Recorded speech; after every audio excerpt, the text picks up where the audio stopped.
Bashkimi Evropian. Një bashkim ekonomik dhe jo një federat, mungesa e një ushtrie dhe një komande të vërtet qendrore. Bashkimi Evropian, përfaqëson një model unik të bashkëpunimit midis shteteve në skenën ndërkombëtare. Ai është krijuar dhe zhvilluar si një aleancë e bazuar në parimet e integrimit ekonomik dhe bashkëpunimit politik, por nuk ka marrë kurrë karakteristikat e një federate të mirëfillt. Ky dallim është thelbësor për të kuptuar kufizimet strukturore të BE-s, veçanërisht në fusha kritike si mbrojtja dhe siguria. Ndryshe nga një shtet federal, si Shtetet e Bashkuara të Amerikës apo Gjermania, Bashkimi Evropian nuk ka një qeveri qendrore me fuqi të plota mbi të gjitha shtetet anëtare. Kjo veçori sjell disa pasoja. Nuk ekziston një ushtri evropiane. Nuk ka një komandë të vërtet qendrore që të mund të imponojë vendime detyruese për shtetet anëtare. Dhe, kur ndodhin konflikte ose kriza të mëdha ndërkombëtare, veprimet e BE-s kufizohen shpesh në vendosjen e sanksioneve, në vend që të ndërhyjnë drejt për drejt dhe në mënyrë vendimtare. Bashkimi Evropian, bashkim ekonomik dhe jo federate. Për të kuptuar kufizimet e BE-s në fushën ushtarake dhe të vendimarrjes, është e nevojshme të analizojmë strukturën e tij politike dhe institucionale. Bashkimi Evropian u krijua zyrtarisht me Traktatin e Maastrichtit në vitin 1992, por rënjet e tij i kanë marrëveshje më të hershme, si Komuniteti Ekonomik Evropian (KE) dhe Komuniteti Evropian i Qymyrit dhe Qelikut (KEQ), të themeluara pas luftës së dytë botërore me qëllimin kryesor për të nxitur bashkëpunimin ekonomik midis kombeve evropiane për të parandaluar konflikte të reja. Ky qasje ka çuar në zhvillimin e një sistemi të bazuar në bashkëpunimin midis shteteve sovrane, në vend që të krijonte një strukturë federale me një autoritet të fortë qendror, ndërsa në një federat vendimet e një qeverie qendrore janë detyruese për të gjitha shtetet anëtare. Në shumë vendime merren përmes konsensusit midis qeverive kombëtare, gjë që e bën procesin e vendimarrjes më të ngadaltë dhe më kompleks. Në rastin e Shteteve të Bashkuara, për shembull, qeveria federale ka kontroll mbi politikën e jashtme dhe mbrojtjen kombëtare. Ekziston një ushtri unike nën komandën e presidentit, i cili është gjithashtu komandanti i përgjithshëm i forcave të armatosura. Në Shtetet e Bashkuara, shtetet federale, si Kalifornia apo Teksasi, nuk kanë ushtrit e tyre dhe nuk zhvillojnë politika të pavarura të sigurisë. Në të kundërt, në BE, çdo shtet anëtar ruan sovranitetin mbi forcat e tij të armatosura, që do të thotë se nuk ka një forcë ushtarake të unifikuar evropiane, dhe se çdo qeveri vendos në mënyrë të pavarur për strategjinë e saj të mbrojtjes. Kjo fragmentim përbën një nga kufizimet kryesore të bashkimit evropian në kontekstin gjeopolitik global. Mungesa e një ushtrie evropiane, shkaqet dhe pasojat. Një nga aspektet më të dukshme të natyrës jo federale të BE-s është mungesa e një ushtrie të përbashkët evropiane. Se BE-ja nuk ka ushtri të saj. Shkaqet e kësaj mungese janë të shumta dhe kryesisht burojnë nga dëshira e shteteve anëtare për të mbajtur kontrollin e plotë mbi vendimet e tyre në fushën e mbrojtjes. Sovraniteti kombëtar dhe autonomia ushtarake. Një nga parimet themelore të politikës ndërkombëtare është koncepti i sovranitetit kombëtar, domethënë e drejta ekskluzive e një shteti për të menaxhuar punët e tij të brendshme dhe të jashtme pa ndërhyrje të jashtme. Mbrojtja konsiderohet tradicionalisht një aspekt kyç i sovranitetit shtetëror. Dhe për këtë arsye, asnjë shtet anëtar i BE-s nuk ka dashur të dorëzojë plotësisht kontrollin e forcave të tij të armatosura një entiteti supranacional. Edhe fuqitë e mëdha evropiane, si Franca dhe Gjermania, të cilat janë promovuesit kryesor të integrimit evropian, ngurojnë të heqin dorë nga komandimi ekskluziv i ushtrive të tyre. Franca, në veçanti, zotëron armë bërthamore dhe ka një histori të gjatë të pavarësisë ushtarake, ndërsa Gjermania, për arsye historike, ka mbajtur gjithmonë një qasje të kujdesshme në çështjet e mbrojtjes. Dallimet strategjike midis shteteve anëtare. Shtetet anëtare të BE-s kanë interesa strategjike shumë të ndryshme. Disa vende, si Polonia dhe vendet baltike, e shohin Rusinë si kërcënimin kryesor për sigurinë evropiane dhe duan një forcim të kapaciteteve ushtarake të BE-s. Vende të tjera, si Austria dhe Irlanda, kanë një politikë historike të neutralitetit dhe nuk duan të përfshihen në aleanca ushtarake agresive.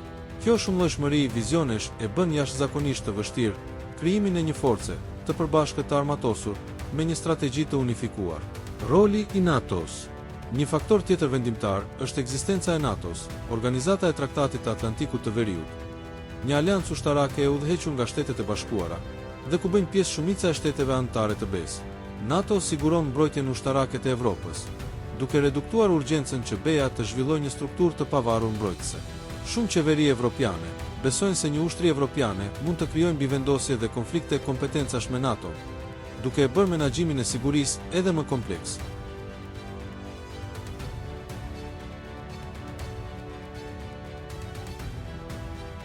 BEA nuk mund të imponojë vendime ndaj shteteve anëtare ose vendeve të treta.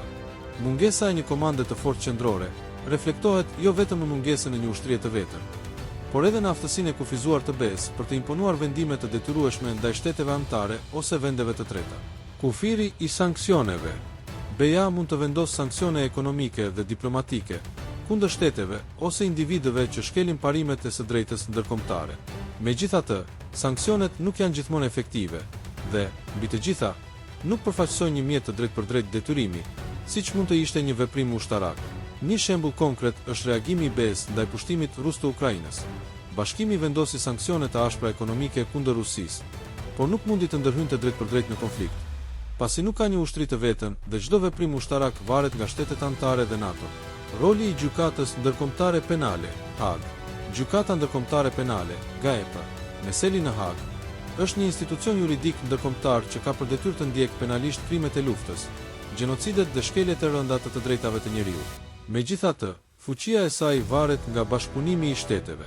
Shumë vende, përfshirë Shtetet e Bashkuara, Rusinë dhe Kinën, nuk e njohin juridiksionin e GMP-s, që do të thotë se vendimet e saj nuk mund të zbatohen në këto shtete. Për më tepër, gjykata nuk ka një forcë të saj policore për të arrestuar kriminalët e luftës dhe, për këtë arsye, duhet të mbështetet në vullnetin e shteteve anëtare për të bashkëpunuar. BEA, një gjigant ekonomik, por një gjyq politik dhe ushtarak. Bashkimi Evropian është një nga fuqitë më të mëdha ekonomike në botë, por ndikimi i tij politik dhe ushtarak është shumë i kufizuar nga struktura e tij jo federale. Për sa kohë që shtetet anëtare vazhdojnë të ruajnë sovranitetin e plotë mbi mbrojtjen dhe politikën e tyre të jashtme, BEA nuk do të mund të bëhet kurrë një fuqi globale e pavarur në gjendje të konkurrojë me Shtetet e Bashkuara, Kinën ose Rusinë.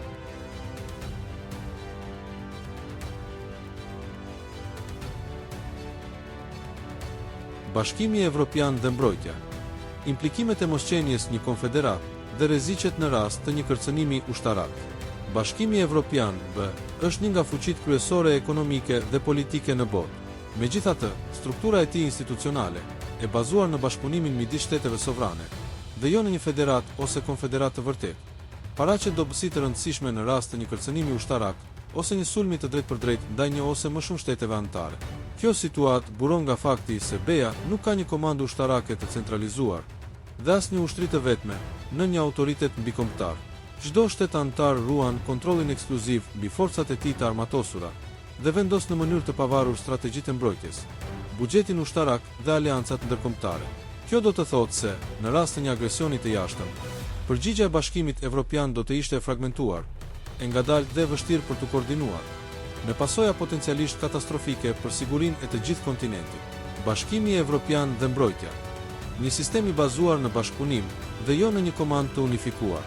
Për të kuptuar implikimet e mungesës së një strukture federale në rast të një kërcënimi ushtarak, është thelbësore të analizohet funksionimi i politikës evropiane të mbrojtjes.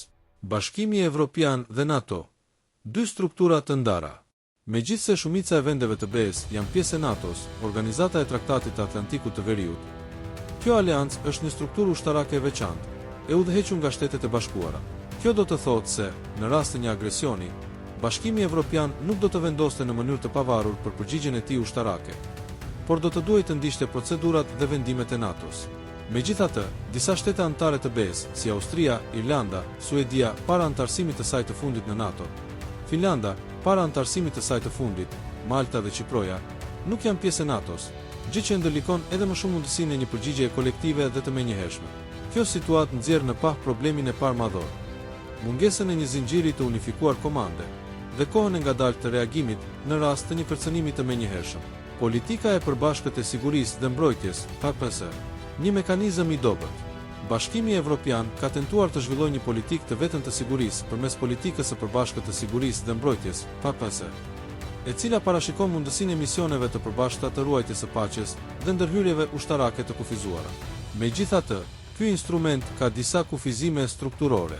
Vendimet duhet të merren me unanimitet, që do të thotë se çdo veprim duhet të miratohet nga të 27 shtetet anëtare, duke e bërë të vështirë një reagim të shpejtë në situata emergjente. Nuk ekziston një ushtri evropiane.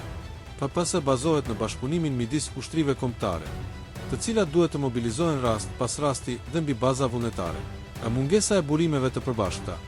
BEA nuk ka një buxhet të konsiderueshëm ushtarak dhe nuk mund të financojë drejt për drejt operacione mbrojtëse në shkallë të gjerë. Në përmbledhje, politika e përbashkët e sigurisë dhe mbrojtjes nuk është një instrument i vërtet i mbrojtjes kolektive, por më tepër një mekanizëm i kufizuar koordinimi, i cili është pak efektiv në rast të një agresioni në shkallë të gjerë.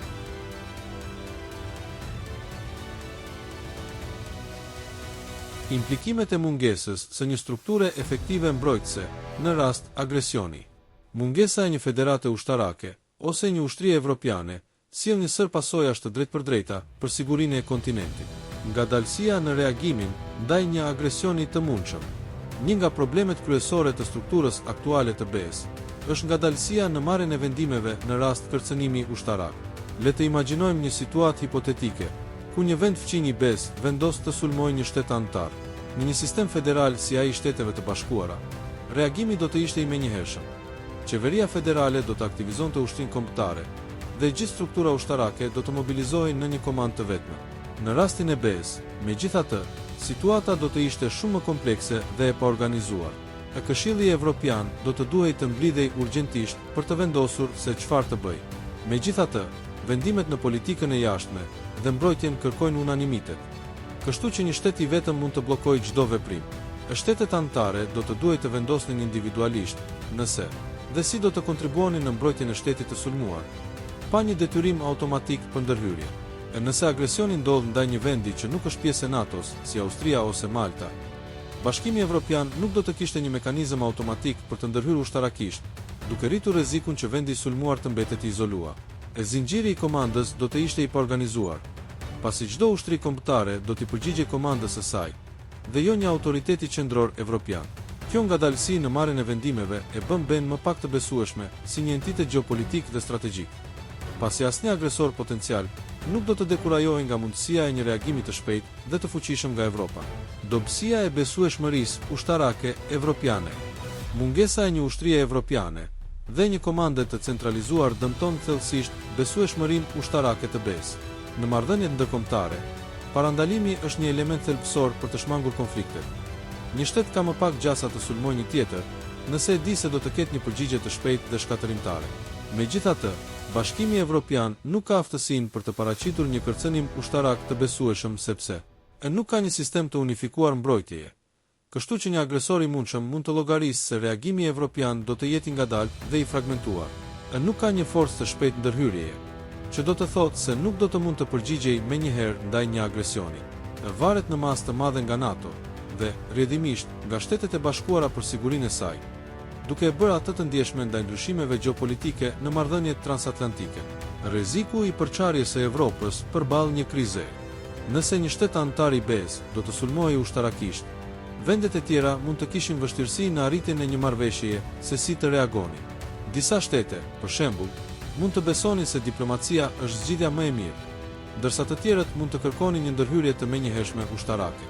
Ky rrezik përçarjeje është veçanërisht i dukshëm në vendet me perspektiva të ndryshme gjeopolitike. Shtete si Polonia dhe vendet baltike e perceptojnë shumë seriozisht kërcënimin rus, ndërsa vendet të tjera, si Franca ose Italia, mund të priren më shumë drejt ndërmjetësimit diplomatik. Bashkimi Evropian rrezikon të jetë një objektiv i lehtë në një konflikt të madh.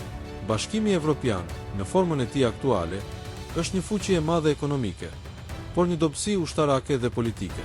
Pamundësia e tij për të reaguar shpejt ndaj një kërcënimi, mungesa e një strategjie të përbashkët mbrojtjeje dhe varësia e tij nga NATO e bën atë të cenueshëm në rast agresioni. Pa një unifikim të vërtet të forcave të armatosura dhe një komandë të fortë qendrore, BE-ja do të vazhdojë të perceptohet si një entitet i paaftë për të mbrojtur veten në mënyrë të pavarur, me të gjitha implikimet strategjike që kjo sjell.